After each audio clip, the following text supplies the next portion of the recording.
buenas tardes. Quiero darles la bienvenida a un nuevo espacio digital de la Fundación Ceibal. En esta oportunidad vamos a hablar de pensamiento computacional en la primera infancia.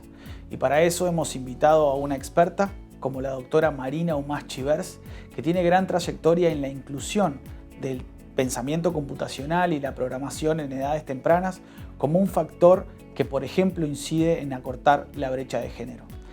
Esta edición del espacio digital Fundación Ceibal sucede el Día Internacional de las Niñas en las TICs.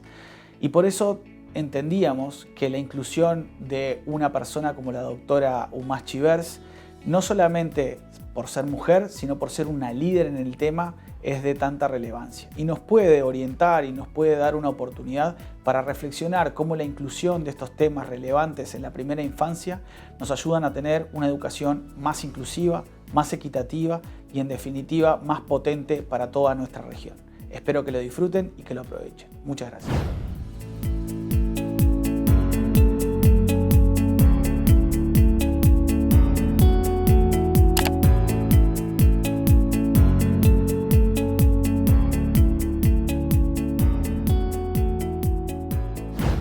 Les damos la bienvenida a un nuevo momento de humor dentro del espacio digital de Fundación Ceibal.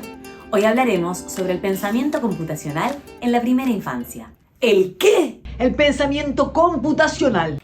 ¿Y qué es? Primero hay que diferenciarlo de la programación. Pensamiento computacional y programación son cosas diferentes. Suelen ir juntos, pero son cosas diferentes. El pensamiento computacional es una manera de pensar con una lógica, como una especie de plan para solucionar cualquier cosa que tengamos que solucionar. Mientras que la programación es un lenguaje, como una forma de comunicar, como las letras de la computadora. Me encantó. ¿Cuándo puedo empezar? Lo mejor es empezar temprano. Perfecto, yo vuelvo 8:30 de Aquagym y estoy pronto.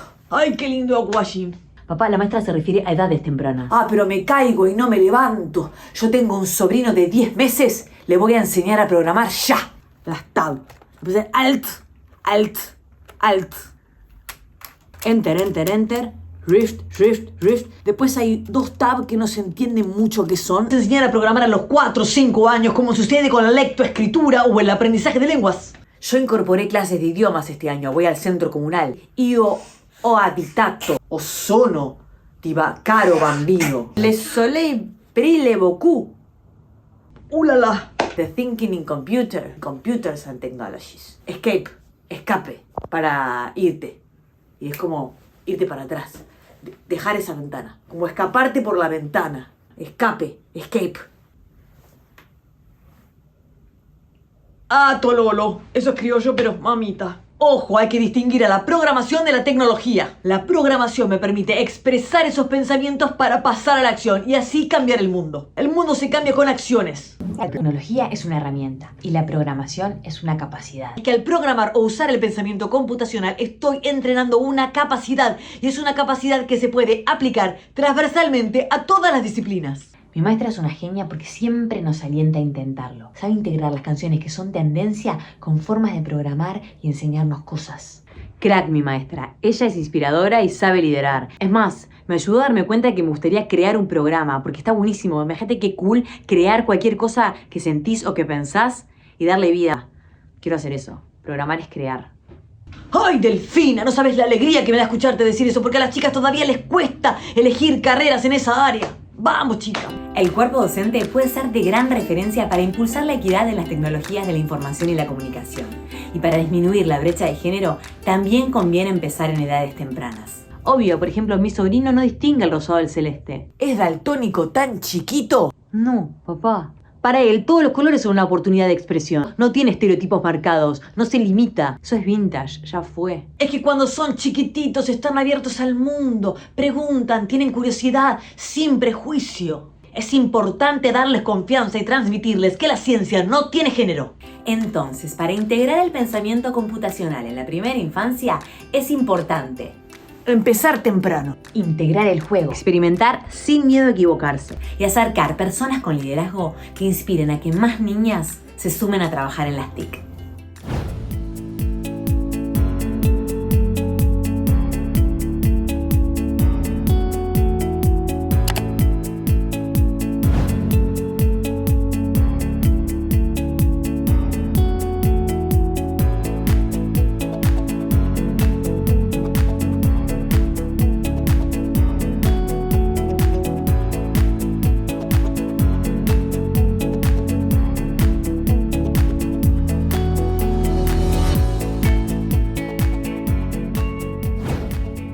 Marina, muchas gracias por acompañarnos en Espacio Digital Fundación Ceibal.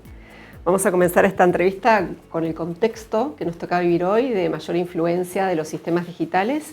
Consecuentemente, los países toman la decisión de incorporar el pensamiento computacional y la programación en sus planes de estudio. Un estudio reciente identificó que 47 países han incorporado o están en proceso de incorporar el pensamiento computacional en sus currículas. La mayoría son de Europa y muy pocos de América Latina. Ese es nuestro contexto.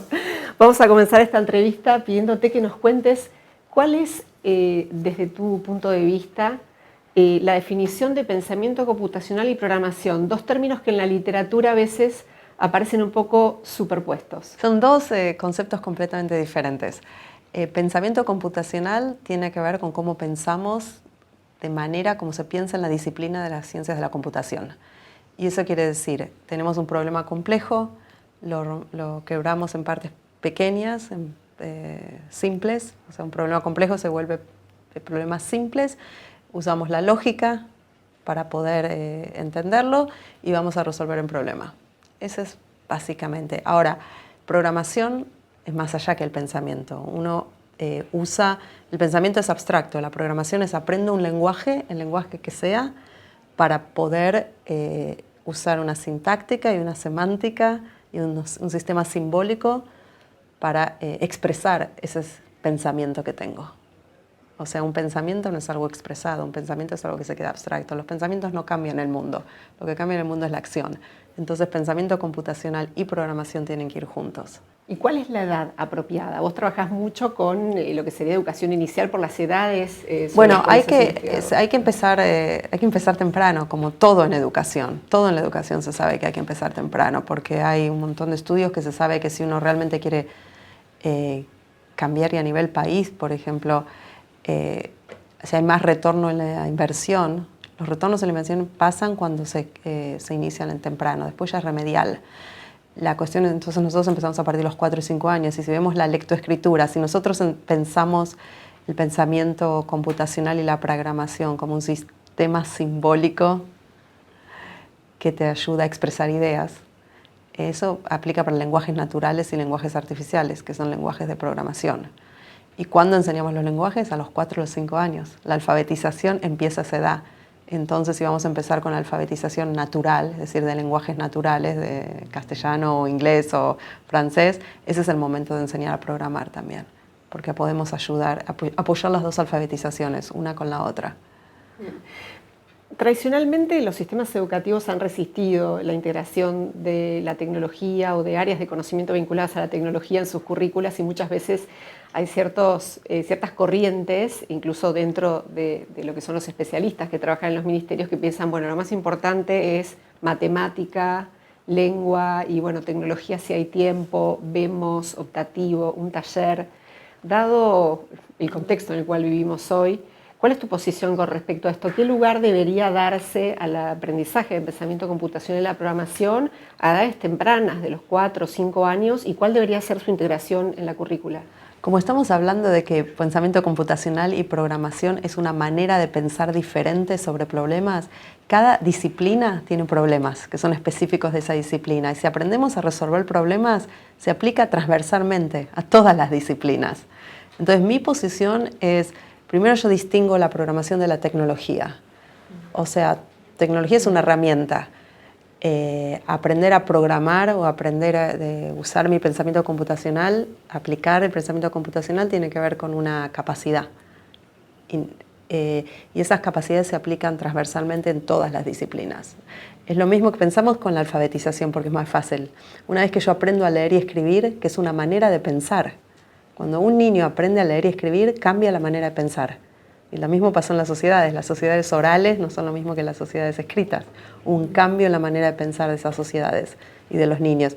Una vez que aprendiste a pensar de una manera, no limitas tu pensamiento a una disciplina. Te cambia todo. Cuando aprendo a leer y escribir, no lo aprendo solamente para la clase de lengua o de castellano. Lo aprendo para biología, lo aprendo para ciencias sociales, lo aprendo para matemática. Y lo mismo pasa con la computación, el pensamiento computacional. Una vez que aprendo a pensar, a resolver problemas de esa manera, lo aplico a todas las disciplinas. ¿Qué pasa con la parte de la práctica? Vos decías recién, la programación es la parte más práctica, es la acción. ¿Eso crees que también tendría que estar distribuido en todas las disciplinas? Sí, porque es lo mismo que la escritura. Una vez que uno aprende a manejar un sistema simbólico para expresarse, y eso es aprender un lenguaje de programación, ese lenguaje me sirve para cualquier disciplina. Entonces te doy un ejemplo concreto. Primer grado. Aprendí a programar con Scratch Junior, que es lo que nosotros desarrollamos, pero puede ser otro, digamos. Pero Scratch Junior es gratis, está 50 millones de usuarios, digamos que es Scratch Junior. Si estoy aprendiendo sobre ciencias sociales y estoy aprendiendo geografía, puedo crear un mapa interactivo de mi país. En vez de usar un mapa que me dan otros, crearlo yo. Y hacer un viaje turístico, invitar a otros a que vengan, eso es ciencias sociales. Ahora en matemática puedo crear un juego donde haya estimación y predicción. Ahora en lengua puedo crear un juego donde el horcado, donde identifico ciertas letras que están mal puestas. Yo creé el juego, yo como niño. Pasando al plano de lo que sería una posible implementación en un sistema educativo, esto que vos planteás es algo muy demandante para el sistema educativo, porque poder hacerlo en todas las áreas de conocimiento demanda que haya un docente que pueda liderar este tipo de proyecto en todas las áreas de conocimiento. ¿Cómo lo verías a la hora de pensarlo más en una escala de sistema educativo? Sí, el sistema educativo, lo que nosotros trabajamos es de edades tempranas, es decir, de escala de 5 a segundo o tercer grado, depende del país. En ese segmento educativo está bastante concientizado el trabajar por proyectos. Y entonces, si ese docente o ese sistema educativo ya identificó 2 o 3 proyectos que se van a trabajar en el año, es muy fácil integrarlo, porque se trabaja por proyecto. Y ese docente es un docente que ya está pensando de manera integradora. Entonces, en realidad, no es tan complicado. Ahora, cuando vas a edades más avanzadas, empieza a ser más complicado. Y cuanto más grandes son los chicos, más difícil es. Por eso, nosotros recomendamos empezar en edades tempranas porque hay más capacidad de tener éxito. Y ese éxito, si está evaluado, puede demostrar que después se puede llevar más adelante. Pero ya las condiciones las condiciones pedagógicas que se necesitan para un proyecto de este tipo, de entender la programación como otro lenguaje, que es lo que nosotros proponemos, se dan en la edad temprana. Y la otra cosa muy importante es que se da el juego. Y programar es jugar, y programar es cometer errores, y programar es no tener miedo a que las cosas no me salgan, que es en general una manera de encarar la educación que a medida que los años van creciendo, que a medida que los chicos van creciendo, desaparece, porque hay unas evaluaciones fuertes mucho más, digamos, sí o no, aprobó o no aprobó. Pero en las edades tempranas esto se puede manipular todavía. Sí, coincido con lo que decís, el nivel inicial es el nivel donde se ha preservado mucho más el trabajo por proyecto y luego ya empieza a ser cada vez más difícil. ¿Cómo ves la formación de los docentes? Concentrémonos en todo caso en el nivel inicial, que es el más fácil de resolver. ¿Cómo ves la formación de aquellos docentes que trabajan en el nivel pero que no tienen una formación vinculada con la tecnología? ¿Cómo ves las posibilidades de que esos docentes puedan tener una formación para integrar este tipo de proyectos? En nuestra experiencia esos son los mejores docentes, porque son los docentes que aprenden más fácil. Un docente que está acostumbrado a crear proyectos, aunque no usen tecnología, esos son los docentes con los que podemos trabajar mejor nosotros. Porque ya están acostumbrados a integrar, ya están acostumbrados a jugar, ya están acostumbrados a descubrir, inventar, probar, colaborar, digamos, todo lo que sabemos que funciona en el aula. Y lo que hacemos es enseñarles a programar, pero no les cambiamos la manera en la que ellos están enseñando. Y como estamos hablando de lenguajes de programación diseñados para niños pequeños, en un mínimo de 2 a 4 horas estos docentes salen expertos programando. Porque el lenguaje fue diseñado para un niño que no sabe ni leer ni escribir. Entonces un maestro al principio tiene que quebrar, dicen yo no sé esto, pero los ayudamos a que pasen del yo no sé al yo voy a preguntar y voy a descubrir, y una vez que hacen ese paso aprenden muy fácil el lenguaje de programación. Y si ya saben enseñar, de esta manera, por proyectos y a través del juego, es una integración muy, muy natural. Bien, ya que estás hablando de que es un lenguaje muy fácil, aprovechemos para que nos comentes cuáles son los recursos que crees que son los apropiados para promover el pensamiento computacional y la programación en una edad de nivel inicial, 4 o 5 años. Sí, nosotros hablamos de, bueno, lo que se necesitan tabletas o se necesitan computadoras, se necesita un dispositivo, porque lo que nosotros recomendamos es 1 por niño, pero se puede hacer de 1 a 2. Cuando uno aprende a leer y escribir, no comparto la lapicera, cada uno tiene su propia lapicera. Entonces, esas son las condiciones ideales. Por supuesto, no se aplican en todos los países y se puede tener 1 cada 2, cada 3, pero lo que nosotros sugerimos es, si hay pocas, ir rotando. En vez de distribuir 1 en cada clase, pongamos las 20 que hay en una misma clase y trabajemos intensivamente por 3 meses con una clase y después pasemos a otra clase. Con poco, o sea, no se necesitan. Idealmente se necesitan muchas tabletas, pero se pueden trabajar con mínimo de 20 si hay 20 niños en el aula, y rotando. Después, o sea, está el dispositivo tecnológico. Después se necesitan currículum es muy importante. Después se necesita, bueno, el lenguaje en sí de programación, que se puede, y formar a los docentes, porque en una clase que dura 45 minutos, 1 hora, no queremos que el niño esté todo el tiempo enfrente de la tableta. Y hay un montón de juegos, y que se usa el cuerpo, que se usa el arte, que se usa la creatividad, que se usa el canto, que se usa el cuerpo. Y todo eso, lo que llamamos computación desenchufada o unplugged computing, que son parte del aprender a programar. Es decir, el momento de 45 minutos, 1 hora, se divide en segmentos donde se usa lo que nosotros llamamos el parque o la plaza de juegos, donde los niños están aprendiendo jugando, no simplemente frente a una computadora. Pero lo más importante, lo que se necesita es decisión política. También hablabas de, bueno, los recursos no es algo menor, ¿no? Sí. Porque hay muchos países que quizás no están en condiciones de poder llevar eso a todos los establecimientos educativos. Pero con respecto a los recursos, bueno, vos sos una de las creadoras de Scratch Junior, ¿no? Sí. También digo, con respecto a lo que es más software y hardware, o sea, sugerís también incorporar robótica. Para mí, en edades tempranas, es muy importante pasar tiempo afuera de la computadora, porque justamente mi metáfora que guía es el parque de juegos. Yo quiero que los niños, y no el corralito, o sea, un parque de juegos contra un corralito. En el parque de juegos los niños corren, los niños aprenden, los niños inventan, colaboran, hablan entre ellos, resuelven conflictos, se caen, se equivocan, prueban de nuevo. Digamos, todas las áreas de desarrollo humano se ven en el parque de juegos.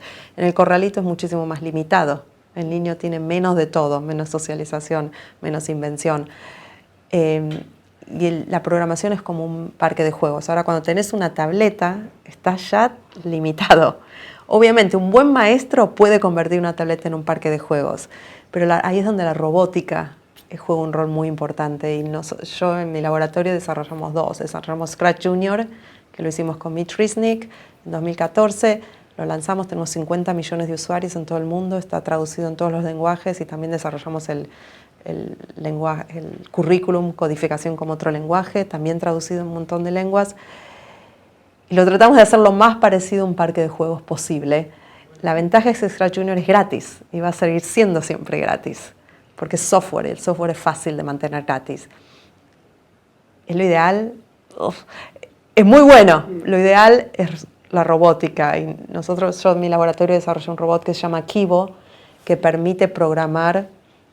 Como en Scratch Junior tuve el subsidio del gobierno el mismo año para hacer los 2, con bloques de madera. Entonces el robot, vos lo programás con bloques de madera, no necesitas ninguna computadora, ninguna pantalla, le pones sensores, le pones motores, y podés también, además de pensamiento computacional, podés entender conceptos de ingeniería con el mismo robot, y podés tener un robot para 4 o 5 chicos. El nivel de costo es el mismo. Ahora bien, no todos pueden, porque un robot es caro. Pero yo diría, hay gobiernos, por ejemplo en Singapur, nosotros trabajamos con todos los preschools de Singapur. Singapur eligió poner Kibo y no Scratch Junior porque no querían pantallas. Entonces lo importante es preguntarse qué es lo que puede ese país y ver los costos, porque a veces los costos no son tan diferentes. No, pero es importante lo que decís, sobre todo para entender la necesidad de lo concreto, me parece, ¿no? Que es lo que aporta la parte de la robótica, ¿no? Teniendo en cuenta, sobre todo, digamos, en términos piagetianos, que los chicos están en una etapa preoperacional, ¿no? Entonces, en los 4 o 5 años, y entonces la abstracción es algo todavía muchísimo más complejo, ¿no? de entender. Totalmente, y por eso no querés quedarte en el nivel de pensamiento computacional solamente, porque es abstracto. Por eso necesitas o la robótica o la programación, que lo que hacen es llevar ese abstracto a bloques. Pueden ser un bloque en la pantalla, como Scratch Junior, que es una programación en bloque, o un bloque tangible, como sería Kibo. Ahora, Marina, hay un tema que surgió, vos lo dijiste claramente, ¿no? Se necesitan algunos recursos para poder promover el pensamiento computacional y la programación a edades tempranas. Nosotros trabajamos mucho en la región, en América Latina. Obviamente las características de los países son distintas. Algunos países tienen más recursos, otros menos, pero la región está asignada por la desigualdad. Entonces, es una pregunta difícil la que te voy a hacer. Sí. Pero, ¿qué pueden hacer aquellos países o aquellas escuelas donde no tienen posibilidades de hacer adquisiciones de equipamiento masivas o que no tienen gran cantidad de recursos? ¿Cuáles podrían ser las pequeñas semillitas que podrían empezar a sembrar? Lo importante es, como yo lo pienso, es agarrar pilotos. Entonces, si no tienen para equipar, empecemos chiquito. Si tienen para equipar 1 grado en una escuela, y para equipar quiero decir, hagámoslo bien, una tableta por niño. Tienen 20 tabletas, 25, 30, eso es todo lo que tienen. Esa provincia, por ejemplo, tiene 25. Dedíquenle 2 veces por semana por 3 meses a que esos niños tengan un proyecto inmersivo. Esas mismas después pásenla a otro. Y pásenla a otro. Y se hace. En la época en que no había libros para todos y existían las bibliotecas rodantes, iban y pasaban cantidad de tiempo en un lugar donde los niños podían leer esos libros, después se devolvían y se iban a otro lugar. Ese es un modelo que se puede volver a establecer y se usó en algunos países donde se puede ver un maker camión rodante, de makerspace rodante o con tabletas o con lo que sea de tecnología, que vaya a distintos lugares, pero no que vaya 1 hora y se vaya, sino que vaya y se quede 3 meses. Y después que se quede otros 3 meses en otro lugar, y otros 3 meses. Pero eso implica rediseñar el currículum, porque quiere decir que esos 3 meses le van a rediseñar y le van a dar menos atención a ciertas materias y le van a dar más atención a computación. Y si trabajan por proyectos está bien. Claro, y hay que ver después qué pasa también con los chicos, ¿no? Que trabajaron 3 meses y después cuando se va ese proyecto. En general quedan, nosotros hicimos estudios, en general en general queda. Una cosa que nosotros ahora en mi laboratorio estamos inventando, y si a los países de Latinoamérica le interesa, nosotros vimos mucho esto, sobre todo en África, que no había tabletas suficientes, por ejemplo, por Scratch Junior, y ahora estoy yendo a Argentina justamente y vamos a pilotear una nueva versión de Scratch Junior donde se puede programar con papeles. Y si hay una sola tableta en el aula, se puede sacar una foto a eso, y si alguien tiene 3D, impresora 3D, la pueden usar, o si tienen papeles, o si tienen cartón o lo que sea, se pueden sacar una foto a esos. Maquetar, sería una especie de maquetado. Claro, pero tienen un sticker que permite eso reconocerlo, y le sacas una foto y ese programa va a la tableta. Y ahora en la tableta después se puede proyectar. Entonces si hay una tableta por grado, igual se puede usar de manera...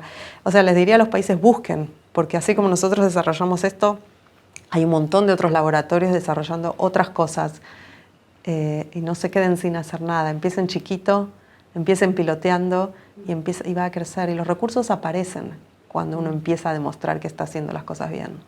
Bueno, buen consejo. Ahora, solucionamos un poco, por lo menos tenemos esta visión de que en el nivel inicial es un poco más fácil que en otros niveles educativos. ¿Qué pasa después, digamos? ¿Cuál sería un poco tu...? ¿Y qué puede pasar? Lo que yo pienso es que lo que pasa después tiene que ver con políticas. Con políticas educativas y no tanto con el problema de la tecnología en sí. Porque es como si nosotros no dictaminamos que todos los chicos en secundaria tienen que tener clase de computación. ¿Cómo vamos a esperar que aprendan computación? ¿En un taller después de escuela? No hay equidad. Y si pensamos enseñar la computación de una manera como si fuera lógica y matemática, ¿cómo voy a esperar que a las niñas les interese? Entonces me parece que el problema no tiene que ver tanto con el enseñar el pensamiento computacional o a programar, sino realmente trabajar con los líderes, con los ministros de educación, con los ministros, digamos, con los líderes en el sistema educativo para que entiendan realmente de qué se trata este trabajo. Y para entenderlo no sirve leer informes. Para entenderlo lo que nosotros hacemos es hacemos workshops y talleres donde invitamos a los ministros a venir y experimentar. 2 horas de su tiempo, que lo sientan, que vean cómo se trabaja y entendieron todo. Porque cuando uno lee los informes y lee los trabajos académicos, no alcanza. Y una vez que ellos lo entienden, pueden acompañar a un cambio curricular, porque se necesita un cambio curricular para que esto funcione. Hay muchos países que han cambiado su currícula, pero luego después eso llevarlo a la práctica y generar el cambio también en el sistema también es desafiante, digamos, ¿no? El tema de la capacitación de los directores, de los docentes. Digo, capacitación es muy importante. Lo que pasa es que, bueno, hay que capacitar, porque tecnología sin pedagogía no existe y para que haya pedagogía hay que capacitar. Pero una vez que capacitas, les tenés que dar la flexibilidad y la libertad a esos docentes de poder reestructurar ciertas cosas. Entonces, si ellos no tienen, vos los capacitaste, pero después se encuentran con una pared y no pueden realmente ejercitar lo que ellos aprendieron, si no pueden trabajar por proyectos. Y vos lo capacitaste a trabajar por proyectos.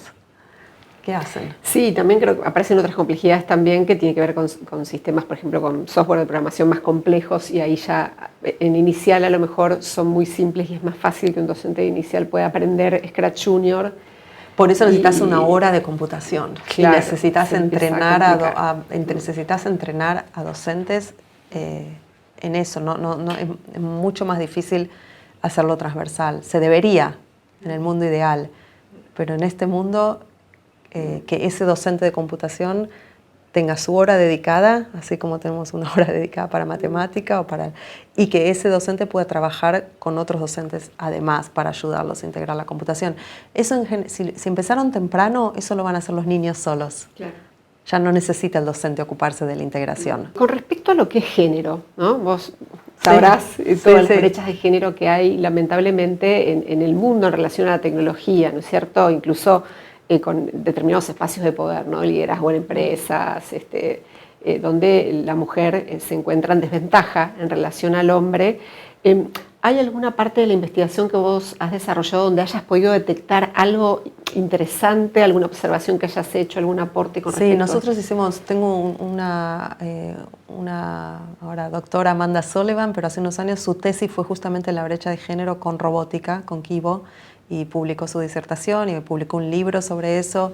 Hicimos muchísimos estudios sobre género en edad temprana y también lo hicimos en edades mayores, porque una empresa robótica, Vex Robotics, que en Estados Unidos es muy conocida, tenían problemas porque las niñas, estoy hablando de nivel medio y secundario, no iban y ellos vieron que nosotros con Kibo, con los robots de Kibo, no teníamos problemas de género y con Scratch Junior tampoco. Entonces querían entender por qué ellos tenían problemas y por qué nosotros no, si era todo programación. Y entonces hicimos 3 años un estudio con ellos, con edades más grandes, y lo publicamos todo. Y básicamente tiene que ver con el enfoque que se le da a cómo se va a introducir en el aula. Es decir, si yo me limito a pensar la programación o la computación como resolución de problemas, estoy cerrando una puerta. Ahora, si yo lo pienso como un sistema simbólico de expresión, de crear algo, estoy abriendo una puerta. Un ejemplo muy concreto, hicimos un estudio hace muchísimos años, el mismo workshop, el mismo taller, lo publicitábamos como vení a crear tu historia o vení a programar tu personaje. Los hombres eran el último. Los hombres eran y las mujeres al primero. Eso es uno, cómo se vende el proyecto. Lo segundo tiene que ver con cuándo empezamos. A los 8 años los estereotipos de quiénes van a ir a ciencia, tecnología, ingeniería y matemática ya están determinados, 8 años. Por eso hay que empezar antes. Hay que empezar antes de que los niños tengan los estereotipos marcados. Porque cuando son más chiquitos están abiertos al mundo. Preguntan, no tienen miedo, responden. Y lo segundo tiene que ver con role models, con modelos de identificación. Es decir, en general ven a hombres que son los que hacen las disciplinas técnicas. Y Amanda hizo un estudio donde justamente el mismo currículum, la misma tecnología era enseñado por una mujer y por un hombre, y donde era enseñado por la mujer, los resultados con las mujeres fueron mucho más altos. En cuestión de autoconfianza y de percepción, no de conocimiento. En general las niñas y los niños conocen lo mismo, pero la autopercepción cambia todo. Entonces es realmente importantísimo empezar antes y recalcar modelos de mujeres que puedan servir como líderes. Marina, me gustaría preguntarte con toda la trayectoria que tenés, ¿cuál es el aporte de conocimiento más importante para vos de toda tu tarea que hiciste como investigadora? Si tenés que elegir algo que te gustaría mencionar. Creo que el haber realmente llevado al mundo, porque creo que fue una de las primeras en el mundo de la idea de que los niños de 4 a 7 años pueden aprender a programar. Y que porque teníamos una tradición piagetiana muy fuerte, donde se dice, no, los chicos no pueden pensar de manera abstracta. Pero justamente Seymour Papert, mi mentor, él lo que demostró es que la programación te permite poner en concreto algo abstracto. Pero nadie lo había probado, nadie lo había hecho, eran ideas. Y creo que la creación de un lenguaje de programación que sea gratis y accesible al mundo, y el robot también, ojalá fuera gratis, pero digamos, dos programas, dos lenguajes diferentes para que la gente pueda elegir, para que los niños chiquitos empiecen a aprender a programar. Creo que eso fue lo más importante. Felicitaciones por eso, seguro es una enorme contribución para el presente y para el futuro, seguramente además. Y bueno, habiendo también pasado tantos años, digamos, de tu carrera investigando en estas áreas, ¿cuáles crees vos que son las brechas de conocimiento interesantes en las cuales podrían focalizarse los investigadores que están trabajando en el área?